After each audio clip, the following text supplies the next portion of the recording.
Hello everyone. তো এটাই হচ্ছে ঢাকার বাসার নতুন বাসার প্রথম ভিডিও। তো ভালো লাগলে অবশ্যই লাইক করবেন, কমেন্ট করবেন এবং শেয়ার করবেন, আপনাদের মতামতও জানাবেন। তো এখানে দেখতেছি বাপ ছেলে খাচ্ছে আর এদিকে মা বাবা পুজো শেষ করে প্রণাম করতেছে। আজকে হচ্ছে 18 তারিখ। তো বাইরে যাব আজকে, কারণ আসার 4 দিন হলাম এখন পর্যন্ত বাইরে যাই নাই। তো ভাবতেছি আজকে একটু বাইরে যাব।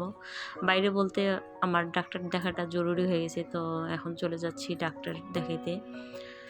তো পরিচিত একটা হাসপাতালে যাব, যেখানে আর কি রেগুলার আগে আমি চেক আপ করাইতাম, সেখানেই যাব। তো এই তো আমি, ছেলে আর ছেলের বাবা। তো ছেলেকে বললাম যে যাওয়ার দরকার নেই, বাইরে প্রচণ্ড রোদ, মানে রোদ বলতে কি এত পরিমাণে গরম পড়ছে, আসলে বাইরে না বের হলে আর কি বোঝা যায় না আর কি। তো কি আর করার, যেহেতু ডাক্তার দেখাইতেই হবে। তো চলে আসলাম। এসেই তো এখানে প্রথমে জুতো আর কি জমা দিতে হয়, তারপর এখান থেকে একটা টোকেন দেয়, এটা রাখতে হয়। যখন জুতো নেব তখন আবার এটা দেখায়, মানে এটা ফেরত দিয়ে তারপর জুতো নেব।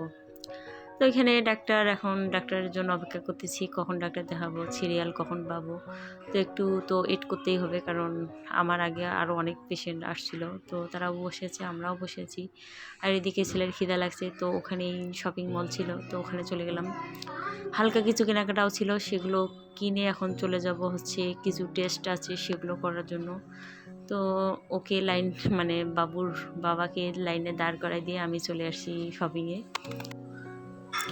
এখন আমার আর কি দেখলাম যে আমার পালা চলে আসছে, তো তাড়াহুড়ো করে চলে আসলাম ওখান থেকে। এসেই তো টেস্ট করাচ্ছি, জানি না আবার রিপোর্ট কবে দেবে। তো বললো যে রিপোর্ট 22 তারিখে দিবে, আর আজকেই মানে সন্ধ্যা 7টার এদিকে একটা দেবে। তো এখানে কাজ শেষ, এখন চলে যাব বাসার উদ্দেশ্যে, কারণ প্রচণ্ড গরম। গরম বলতে আর ভালো লাগতেছিল না। হাসপাতালে যতক্ষণ ছিলাম ততক্ষণ ভালোই ছিলাম, মানে এসি ছিল, কিন্তু বাইরে এসে দেখলাম প্রচণ্ড রোদ উঠছে আর গরম অনেক। তো এখন চলে যাওয়ার পালা বাসায় আর কি। তো যাওয়ার পথে দেখি হালকা পাতলা যদি কিছু কেনাকাটা করতে পারি তাহলে অবশ্যই করব, আর যদি করতে না পারি তাহলে করার কিছু নেই। কিন্তু সামনে এসে দেখি প্রচণ্ড পরিমাণে জ্যাম, তো যার কারণে আর কোনো কেনাকাটা করলাম না, বাধ্য হয়ে চলে আসলাম বাসায়। আর কি বলবো, খুব শর্টভাবে মানে অল্প সময়ের মধ্যে ভিডিওটা করার চেষ্টা করলাম, কারণ বাসায় এখনও অগোছালো, এখনও হয়তো আপনাদের সাথে সেগুলো ভিডিও শেয়ার করি নেই। তো এটা আস্তে আস্তে করব। আর বাসায় এসে দেখি মা চিংড়ি মাছের কি পরিষ্কার করতেছিল।